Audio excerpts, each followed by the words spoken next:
राधे राधे प्यारे बच्चों, मैं आपकी अपनी अध्यापिका सरिता भाटी आज की कक्षा में आप सभी का फिर से स्वागत करती हूँ। बच्चे, जैसे कि मैंने कक्षा 10वीं का पहली कक्षा में राम लक्ष्मण परशुराम संवाद कविता का सार व्याख्या आपके साथ शेयर करी थी। आज की इस कक्षा में हम लोग इसी कविता के जो इसके प्रश्न अभ्यास है उसके बारे में चर्चा करेंगे। ठीक है, तो शुरुआत करते हैं इसके पहले ही प्रश्न से। तो बच्चों, इसका पहला प्रश्न है, परशुराम के क्रोध करने पर लक्ष्मण ने धनुष के टूट जाने के लिए कौन कौन से तर्क दिए। आपको जैसा कि पता है कि जनक जी की सभा में जब परशुराम जी क्रोधित होकर आते हैं और पूछते हैं, ठीक है, कि शिव का धनुष किसने तोड़ा है, तो लक्ष्मण जी हास्य और व्यंग्य के उसमें तर्क देते हैं कि हम तो इस धनुष को अन्य धनुषों के समान साधारण धनुष समझ रहे थे, ठीक है, इसलिए धनुष टूट गया। और फिर दूसरा क्या कहते हैं कि मेरी समझ के अनुसार तो सभी धनुष एक समान ही होते हैं। यह धनुष तो पुराना होने के कारण श्री राम जी के छूने मात्र से ही टूट गया था। यानी कि लक्ष्मण जी कहते हैं कि ये धनुष पुराना था इसलिए टूट गया, ये कारण उन्होंने तर्क दिया। और उसके बाद लक्ष्मण जी कहते हैं कि हम धनुष को तोड़ने में कोई लाभ या हानि नहीं देखते, और बचपन में तो हमने इतने कैसे धनुष तोड़े हैं, परंतु तब तो आपने कभी क्रोध नहीं किया। तो इस विशेष धनुष पर ही आपकी क्या श्रद्धा है, क्या भावना है, हे मुनिवर, हमसे स्पष्ट कहें। ठीक है, तो ये निम्न तरह के उन्होंने तर्क दिया है। आप जब भी प्रश्न आए अंक अनुसार आपको उसमें लिखना है। ठीक है, अब आप दूसरे प्रश्न की तरफ बढ़ते हैं बेटा। परशुराम के क्रोध करने पर राम और लक्ष्मण की जो प्रतिक्रियाएं हुई हैं उनके आधार पर दोनों के स्वभाव की विशेषताएं अपने शब्दों में लिखनी है। ठीक है, अब आपने देखा है कि रामायण में आपके दो प्रमुख पात्र हैं। ठीक है, ऐसे ही तुलसीदास जी ने जब रामचरितमानस की रचना करी है तो भगवान राम बहुत ही विनयशील हैं, परंतु लक्ष्मण जी थोड़े से उद्दंडी आप कह सकते हैं या कठोर स्वभाव के हैं। तो यहाँ पर दोनों के ही स्वभाव की जो विशेषताएं हैं तो ये इस प्रकार है कि राम जो है स्वभाव से बहुत कोमल और विनयशील हैं। राम जो हैं बहुत ही स्वभाव से कोमल है, इसलिए खुद स्वयं कहते हैं कि नाथ शंभुधनु भंज निहारा होई कहूँ एक दास तुम्हारा। स्वयं को दास बताते हैं वो परशुराम जी का। ठीक है, उनके मन में बड़ों के प्रति श्रद्धा और आदर है। वे गुरुजनों के सामने झुकना अपना धर्म समझते हैं, और वो महाक्रोधी परशुराम को भी बिना बात क्रोधित होने पर स्वयं को उनका दास कह रहे हैं। तो ये बहुत उनकी विनयशीलता, विनम्रता का प्रतीक है।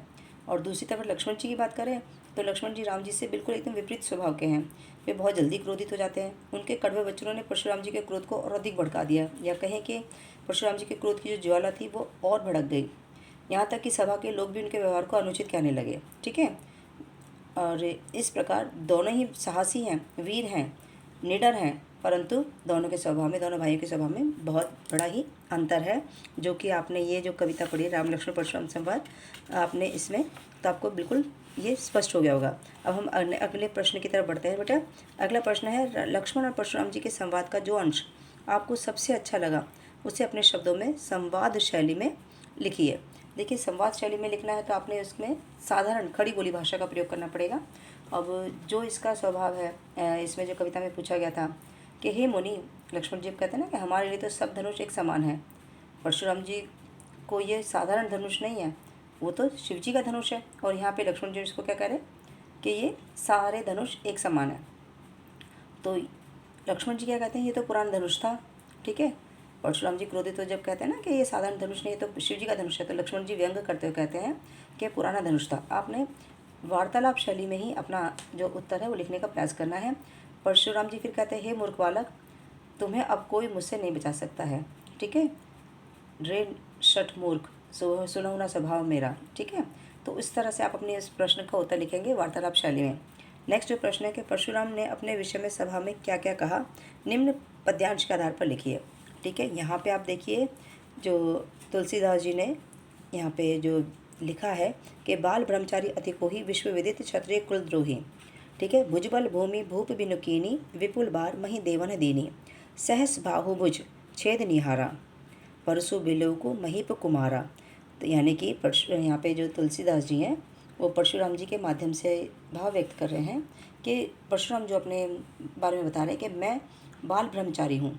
ठीक है, बाल ब्रह्मचारी अति कोही और बहुत ही ज़्यादा क्रोधी हूँ। मेरे स्वभाव को तो पूरी दुनिया जानती है। मैंने क्षत्रिय कुल का नाश करने वाला हूँ और कई बार नाश किया है, और अनेक बार अपनी भुजाओं के बल से इस पृथ्वी को राजाओं से रहित कर दिया है, और विपुल बार मही देवन देनी, और कितनी बार ये पृथ्वी ब्राह्मणों को मैंने दान में दे दी है। ठीक है, मेरे इस फरसे से सहस्रबाहु की भुजाओं को मैंने काट डाला। मेरा जो ये फरसा है ना, ये बहुत ही भयंकर है, भयानक है। इससे देखने मात्र से ही तो गर्भहन के अर्भक दलन परशु मोर अति घोर।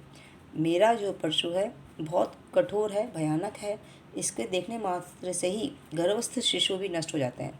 ठीक है, तो यानी कि इस पद्यांश में ब्रह्मचारी अपने आप को बाल ब्रह्मचारी बताते हैं, अति क्रोधी बताते हैं, विश्व क्षत्रिय कुल का विश्व में द्रोही यानी कि शत्रु बताते हैं क्षत्रिय कुल का, और अपनी भुजाओं का, अपनी शक्ति का यहाँ पे वर्णन करते हुए कई बार उन्होंने पृथ्वी ब्राह्मणों को दान में दी है, ये बताते हैं।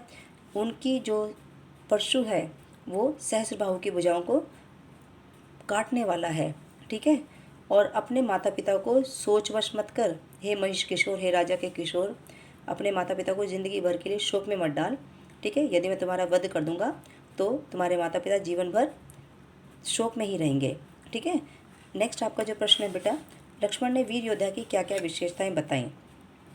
इस प्रश्न का उत्तर लिखने के लिए बच्चा आपको अपने भावों को व्यक्त करना है। तो लक्ष्मण ने वीर योद्धा की जो विशेषताएं बताई हैं इस कविता के आधार पर, वीर योद्धा अपनी वीरता का बखान अपने मुंह से नहीं करते हैं। और लक्ष्मण जी ने कहा है कि जो वीर है वो अगर अपनी वीरता का बखान करेगा तो किसकी श्रेणी में आ जाएगा, कायरों की श्रेणी में आ जाएगा, इससे वो वीर नहीं कहलाएगा। तो इसलिए वीर व्यक्ति सदैव धैर्यवान और क्रोध रहित होता है। वीर योद्धा कभी भी अपशब्द नहीं बोलता है। और वीर योद्धा जो अपना शक्ति, अपने प्रताप है वो युद्ध में दिखाते हैं, बातों से नहीं बताते हैं। ठीक है, तो इस तरह से यहाँ पे लक्ष्मण जी ने वीर योद्धा की विशेषताएं बताई हैं। और इन सभी विशेषताओं के आधार पर कह सकते हैं कि लक्ष्मण जी ने परशुराम जी के क्रोध को और भड़काते हुए उनका मजाक किया, उन पर व्यंग कर रहे हैं, कटाक्ष कर रहे हैं उन पर। ठीक है, नेक्स्ट आपका जो प्रश्न है, साहस और शक्ति के साथ विनम्रता हो तो बेहतर है, इस कथन के आधार पर अपने विचार लिखिए। ठीक है, साहस और शक्ति राम जी के पास भी थी और लक्ष्मण जी के पास भी थी। ठीक है, परंतु दोनों में बहुत अंतर था।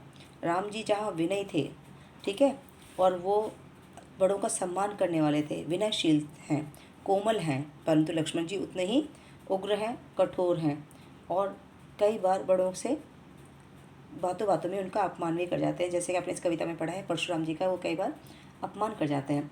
तो साहस और शक्ति दोनों ही गुण हैं मानव के, परंतु योद्धा के अनिवार्य गुण हैं। यदि इन गुणों के साथ विनम्रता कभी हो तो ये उसमें सोने में सुहागा का काम करती है। परंतु लक्ष्मण जी अपने उग्र कठोर स्वभाव के कारण पूरी सभा में एक आप कह सकते हैं कि पूरी सभा भी उनसे बाद में अनुचित अनुचित कहते हुए उनका बातों को गलत ठहराती है। ठीक है, तो साहस और शक्ति दोनों भाइयों में है, परंतु विनम्रता किस में है, राम जी के स्वभाव में। ठीक है, आगे आपका प्रश्न है कि भाव स्पष्ट कीजिए।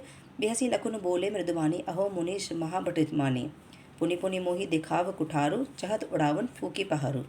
यहाँ पर आप कह सकते हैं कि अवधी भाषा में तुलसीदास जी ने यहाँ पे बहुत ही सुंदर प्रयोग करा है हास्य व्यंग का, क्योंकि लक्ष्मण जी हंसकर अपनी कोमल वाणी में परशुराम जी से बोलते हैं, हे मुनि, आप तो माने हुए योद्धा निकले, आप तो मुझे अपना फरसा बार बार ऐसे दिखा रहे हैं, डरा रहे हैं, जैसे फूंक मारकर पहाड़ उड़ाना चाहते हैं। फूंक मारकर पहाड़ उड़ाया नहीं जाता बेटे कभी भी। ठीक है, तो यहाँ पे फूंक किसको बोल रहे हैं, परशुराम जी की बातों को कह रहे हैं, उनके फरसे का अपमान कर रहे हैं। और पहाड़ किसको कह रहे हैं, वो स्वयं को कह रहे हैं, पहाड़ जैसा शक्तिशाली हो स्वयं को कह रहे हैं। ठीक है, नेक्स्ट आपका है, यह कुंबड़ बतिया को नाहु, जो तर्जनी देखी मरी जाही, देखी कुठारू सरासन बाना, मैं कछु कहा सहित अभिमाना। यहाँ पे फिर परशुराम जी हैं और उनका संवाद चल रहा है लक्ष्मण जी का। तो लक्ष्मण जी कह रहे हैं कि हे मुनिवर, मैं आपको बता दूं कि यहाँ पे इतना कमज़ोर कोई नहीं है। कुंबड़ बतिया एक तरह का फल होता है कि जो उंगली लगाने से ही मुरझा जाता है, तो इतना कमज़ोर समझने की आप भूल ना करें। और वो ये भी बातों बातों में कह देते कि उनका फरसा और धनुष बाण देखकर ही अभिमान सहित उनसे मैं लक्ष्मण जी बात कर रहे थे, इसे मुनिवर कायरता ना समझ ले हमारी। ठीक है, नेक्स्ट आपका है, गाधी सुनो कह हृदय हसी मुनि हरिहरे सूझ, आय मैं खांडना ऊख में अजो न बूझ अबूझ। ठीक है, यहाँ पे विश्वामित्र परशुराम जी की नासमझी पर मन ही मन मुस्कुराते हैं। वे सोचते हैं कि परशुराम राम और लक्ष्मण को साधारण क्षत्रिय बालक समझ रहे हैं। ठीक है, वो साधारण नहीं है, अपने बल और पराक्रम को वो खुद बखान नहीं कर रहे, पर परशुराम जी को तो समझना चाहिए कि ये साधारण बालक नहीं है। ये दोनों यहाँ पे लोहमयी तलवार की हैं, कोई गन्ने की बनी तलवार नहीं है जो जीभ पर जाते ही गल जाती है। यानी कि जैसे गन्ने की जो वो होती है तलवार या कोई चीज़ होती है तो वो जल्दी ही खराब हो जाती है, परंतु लोहे की जो तलवार है वो कभी नष्ट नहीं होती है। तो इसलिए यहाँ पर तुलना करी गई है, राम लक्ष्मण जी की शक्ति की तुलना किससे करी गई है? लोहे की तलवार से। ठीक है, उसे उन्हें कमज़ोर समझने की कोशिश ना करें परशुराम जी। पाठ के आधार पर तुलसी के भाषा सौंदर्य की 10 पंक्तियाँ लिखिए। आप सबसे पहले तो जब भी आप इसकी रामचरितमानस के बालकांड से जो ये आपका पाठ लिया गया है, इसमें तुलसीदास जी ने शुद्ध साहित्यिक अवधि भाषा का प्रयोग करा है। इस सबसे पहले आप अपनी पंक्ति इसी से आरंभ करेंगे अपने उत्तर की। ठीक है, चौपाई दोहा छंद शैली को अपनाया गया है। दूसरी अगर बात करें तो इसकी भाषा सरल है, सरस है और मधुर है। साथ ही साथ इस पूरे आप पाठ में वीर रस और रौद्र रस की बहुत ज़्यादा आपको अनुभूति हुई है। धन्यवाद।